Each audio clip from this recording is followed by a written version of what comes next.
me junté con un grupo argentino, se me ocurrió esta idea con mi señora y el grupo de chilenos el fin de semana, y me reuní con argentinos para poder hacer esta presión y llenar un avión que entiendo tiene una capacidad de 350 personas. ¿Te fijas? No estamos buscando gratuidad, eso lo queremos dejar muy claro. Bien, Alfredo Dadweiler Llanos, gracias por contarnos esta realidad que están viviendo ahí estos 159 chilenos. Queremos creer que las horas de desfase, porque están allá como 13, 14 horas adelante, conspire con la demora, ¿no es cierto?, en estas respuestas, pero que estas respuestas se produzcan y ese regreso se pueda materializar. Saludos allá a todos los chilenos que están en Australia. Gracias. Gracias a ustedes por darnos la tribuna para poder contar nuestra situación. Muy amable. Que estén muy bien. 7:40 minutos. 7:40 minutos. ADN. Bueno, les decíamos que la situación es absolutamente crítica, estamos en el momento más álgido de la pandemia. Sin embargo, los expertos dicen que lo peor está por venir. Y cuando hablo de expertos me refiero a aquellos que están del hospital hacia adentro.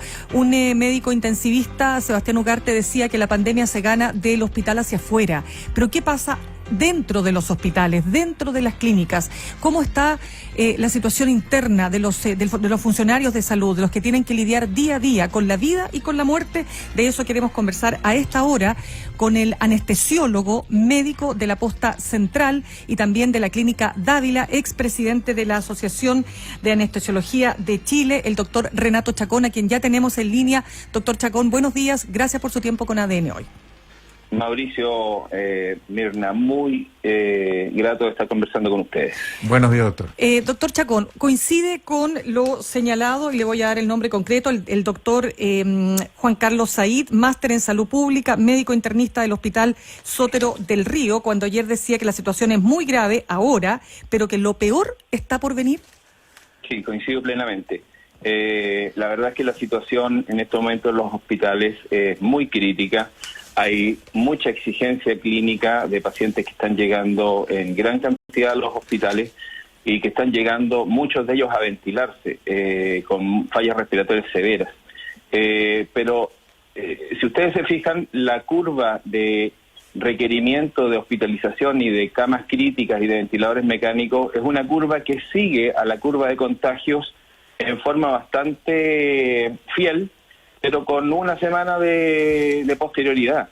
Entonces, lo preocupante de lo que estamos viendo nosotros en este momento es que estamos con un sistema bastante exigido, con muchos pacientes en ventilación mecánica. Yo diría que estoy en el epicentro público, en la Posta Central, un hospital que ha hecho un esfuerzo fenomenal por tratar de atender a la mayor cantidad de pacientes posible, y estoy en el epicentro privado de la atención en la Clínica Dávila, que es una clínica que también ha hecho un esfuerzo fenomenal por tratar de multiplicar camas, por tratar de multiplicar ventiladores, por entregar la mejor atención, y en ambos lados, hoy día en ambos hospitales estamos despertando con pacientes ventilados en los pabellones. En la Posta Central tenemos 4 pacientes ventilados en máquinas de anestesia, y no sé el número exacto en la Clínica Dávila, pero ayer eran 8 y probablemente hoy día son 10 o 12, no sé cuántos son, pero eso significa que la carga asistencial ya superó la de los ventiladores mecánicos que se requerían, y ya estamos recurriendo a medidas que vimos muy lejanas hace 2 semanas atrás y que ahora las tenemos presentes en nuestros hospitales. A ver, doctor Chacón, detengámonos en cada una de esas dos realidades. En la Posta Central de la asistencia pública como recinto público, para entender bien, cuando usted dice que están ventilándose pacientes en pabellones, ¿esos son los que se ventilan con máquinas de anestesia adaptadas?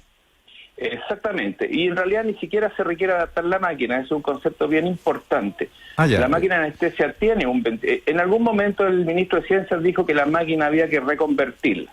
En realidad la máquina no hay que reconvertirla, la máquina está hecha para otorgar ventilación mecánica en el contexto de una anestesia general, y lo que hay que hacer son pequeños cambios en la técnica, pero a la máquina no hay que hacerle ninguna modificación al aparato mismo, sino que el mismo día que se requiere se puede utilizar. Eso es un punto bien a favor. Y lo otro importante... Sí, perdón, es que le pregunto eso porque para tener idea de cuál es esa demanda que usted dice que ya está superada. O sea, en la Posta Central, todos los ventiladores que estaban disponibles ya están ocupados, además están ocupadas las máquinas de anestesia, los pabellones quirúrgicos, todas ellas, ¿o queda alguna capacidad remanente? No, queda capacidad remanente. El traslado de pacientes, yo no sé si hoy día, a lo mejor en la mañana hay algún ventilador mecánico disponible en el servicio de urgencia o la unidad de cuidado intensivo. Sin embargo, los pacientes que se trasladaron ayer desde el servicio de urgencias al pabellón a ser ventilados con máquina de anestesia, se hizo esta maniobra porque el servicio de urgencia estaba colapsado y tenía 8 o 9 ventiladores mecánicos ocupados. Entonces, previendo la demanda que con toda certeza iba a haber en la noche, lo que se hizo fue trasladar a 4 pacientes al pabellón quirúrgico para ser ventilados con máquinas, de manera de otorgarle al servicio de urgencia algún grado de flexibilidad para poder recibir los pacientes que con toda certeza tienen que haber llegado hoy día en la noche. Ahora, se han utilizado 4 máquinas de anestesia, nosotros podemos ampliarnos un poquitito más, pero la verdad es que estamos en una situación bien límite. Por otro lado, el doctor Santander, que es el jefe de la unidad de cuidados intensivos, está haciendo esfuerzos denodados por ampliar la cantidad de ventiladores mecánicos, abrir nuevos cupos. La posta central pasó de 24 cupos ventilados a 62, triplicamos la oferta y estamos tratando de llegar a 80 y quizás más. Pero ese esfuerzo es un esfuerzo que en algún momento va a tener un límite. En la clínica Dávila ocurre lo mismo. La UTI hace esfuerzos denodados por abrir la mayor cantidad de cupos posibles de pacientes ventilados, pero ya hay 8 pacientes ventilados en pabellón, y si hay que ventilar 12 los vamos a ventilar, y si hay que ventilar 16 los vamos a ventilar. Todavía quedan máquinas remanentes, pero estamos en una situación absolutamente límite. Claro. Doctor Chacón, conversamos a esta hora con el doctor Roberto Chacón, Renato Chacón, anestesiólogo tanto de la posta central como de la clínica Dávila.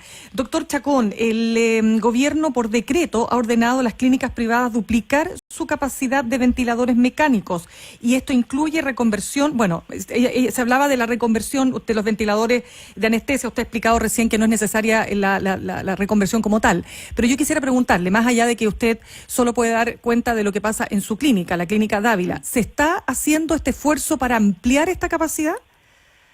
Yo creo que sí, y en ese sentido el ministro Mañalich ayer mostró una cifra que era bien impresionante, y comparando cómo el esfuerzo que habían hecho los hospitales públicos, que prácticamente habían duplicado su oferta de ventiladores mecánicos, con el de las clínicas. Yo probablemente tengo un sesgo porque la clínica Dávila en particular ha hecho un esfuerzo que ha sido fenomenal. Entonces, no tengo la certeza de que en otras clínicas el esfuerzo haya sido similar, pero presumo que está siendo así. Sin embargo, este estímulo y esta indicación que hace el Ministerio es un poco una señal en términos de apurar el tranco en habilitar esas camas. Ahora, habilitar una cama con un ventilador mecánico es un proceso complejo, no solamente porque se requiere el ventilador mecánico. Cada vez que se habilita un cupo donde se va a ventilar a un paciente, se requiere ese ventilador mecánico, un monitor multiparámetro donde se muestran 10, 20, 30 parámetros clínicos del paciente, se requieren al menos 4 o 5 bombas de infusión en que se van a administrar drogas en forma continua, y se requiere personal capacitado que incluya al menos un médico cada determinada cantidad de pacientes, enfermería, que tiene un rol fundamental, kinesiología, nutrición, las TENS, los técnicos de enfermería. Por lo tanto, el esfuerzo que se está haciendo no solo es por conseguir más ventiladores mecánicos, sino por todo un proceso clínico administrativo que significa tener la capacidad de prestarle la mejor atención a un paciente en un contexto que es extremadamente grave.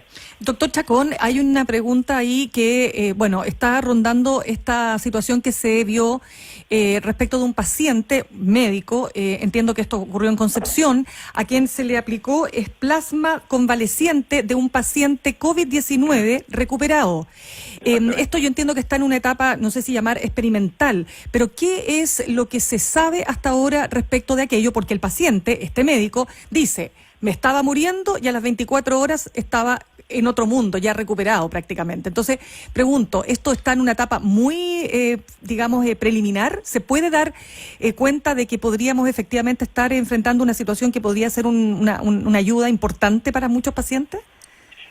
Muy probablemente sí, así lo sea. Muy probablemente la administración de plasma de paciente convaleciente sea una alternativa, pero evidentemente en este momento estamos en una etapa bastante precoz de ese tratamiento. Se aplicó el caso de este médico que usted menciona. Hubo un par de casos que se hicieron en la clínica Indisa, bajo la supervisión del doctor Ugarte, que tiene experiencia en esto, y básicamente lo que se hizo fue hacer lo que se llama un proceso de plasmaféresis, es decir, a un paciente recuperado que tiene altos niveles de anticuerpos en su plasma, se le hace circular su sangre por una máquina que separa, centrifuga los glóbulos rojos y los deja aparte del plasma, se le devuelven los glóbulos rojos al paciente, el paciente no queda anémico, y ese plasma se concentra en bolsitas de plasma que tienen alto nivel de la famosa IgG, es decir, o el anticuerpo que finalmente hizo que esa persona se recuperara, es el anticuerpo que atacó el virus. Entonces, luego ese se le aplica a un paciente, entonces en vez de esperar que el paciente genere su propia respuesta inmune con su IgG, lo que se hace es aplicarle anticuerpos de un paciente ya recuperado. Y aparentemente los resultados son bastante promisorios, no obstante, y de hecho existe hoy día un llamado de algunas clínicas a través de un aviso que salió en varios medios, redes sociales, a donar plasma por parte de los pacientes que ya tuvieron la enfermedad y se recuperaron. Yo creo que hay que hacerlo, pero definitivamente usted tiene que considerar que eso es transfundir a un paciente con un producto hemoderivado, y eso significa también riesgo. ¿De rechazo?